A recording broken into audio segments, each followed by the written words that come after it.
This video is brought to you by projects from the Maroon and Gold Network and the Minnesota Alumni Market. All right. Hello and welcome to the University of Minnesota Alumni Association Entrepreneur Spotlight. My name is Julia and I am the Digital Engagement Student Assistant at the University of Minnesota Alumni Association. November is National Entrepreneur Month, so we are taking some time to catch up with a few of our alumni entrepreneurs on their work and advice they have for others looking to start their own business. Today, I have the pleasure of speaking with Ward Johnson from HiBAR. How are you doing today? I'm great, thank you. Okay, and we go into the questions.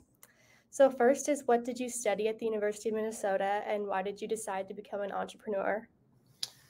So I attended the Carlson School of Management and I had an emphasis in marketing and entrepreneurship. So it worked out well. I think I always, from a young age, I wanted to run a business, own a business. And so I knew that as I was picking my area of emphasis at Carlson, and it worked out. All right. And what does your company do? So HiBAR is a maker of, well, I should back up. We're a mission-based company, and we're all about eliminating plastic from the world, single-use plastic, starting in the bathroom and starting with shampoo. So currently we manufacture solid shampoo and conditioner, and it's basically like soap, and you rub it in your hair, and it works just like regular shampoo and conditioner, except minus the plastic. And we're also branching out into other products like face wash, plastic-free deodorant, lotion, different products like that, with the ultimate goal of being able to provide people the ability to have a completely zero waste bathroom. All right. What are you doing to increase business growth despite the challenges of the pandemic?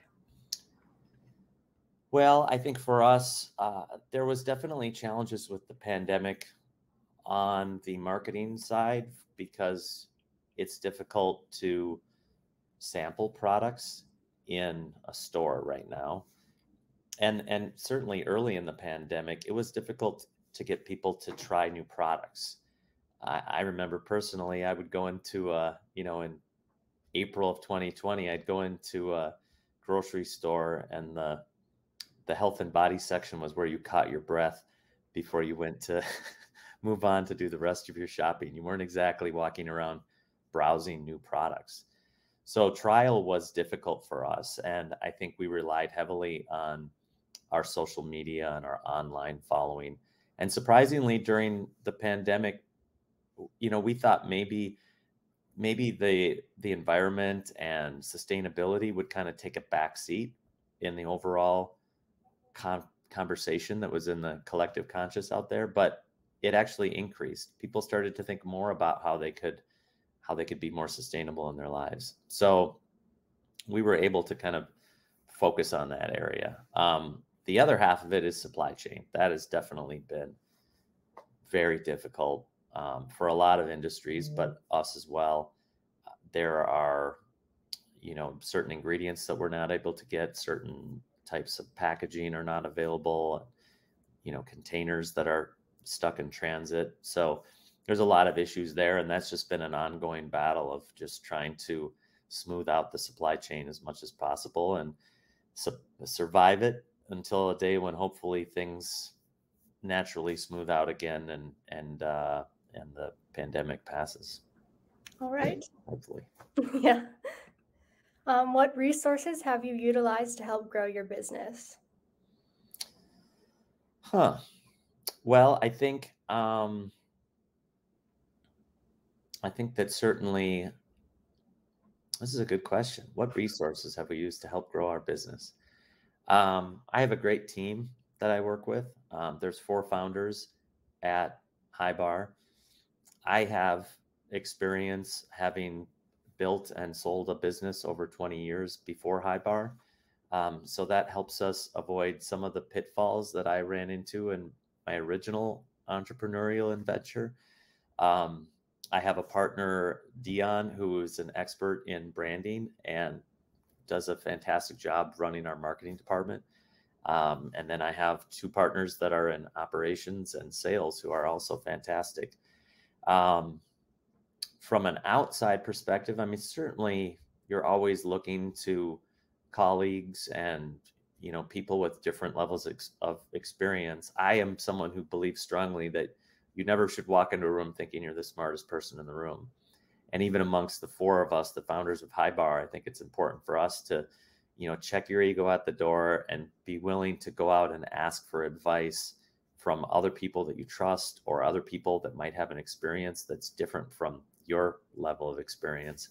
So I think that's always a help. And I certainly have lots of colleagues and advisors that I trust and appreciate from my previous entrepreneurial life that I still call on to help me get through difficult situations that arise.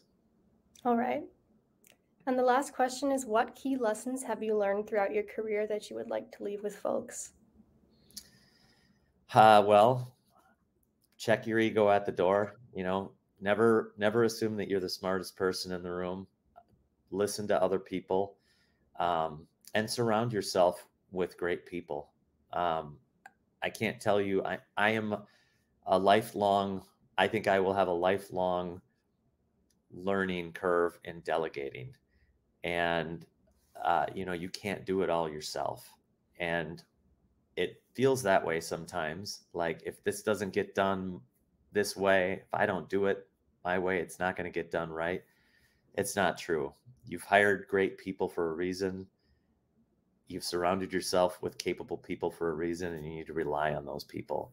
So just, I think, surrounding yourself with great people and then letting their passion, letting their energy shine through, and trusting them enough to delegate and let go and know that your company is going to be better for it. All right. Thank you for your time today, and congratulations on all your success so far. For anyone that wants to learn more about HiBAR and businesses like this, please visit our Minnesota Alumni Market.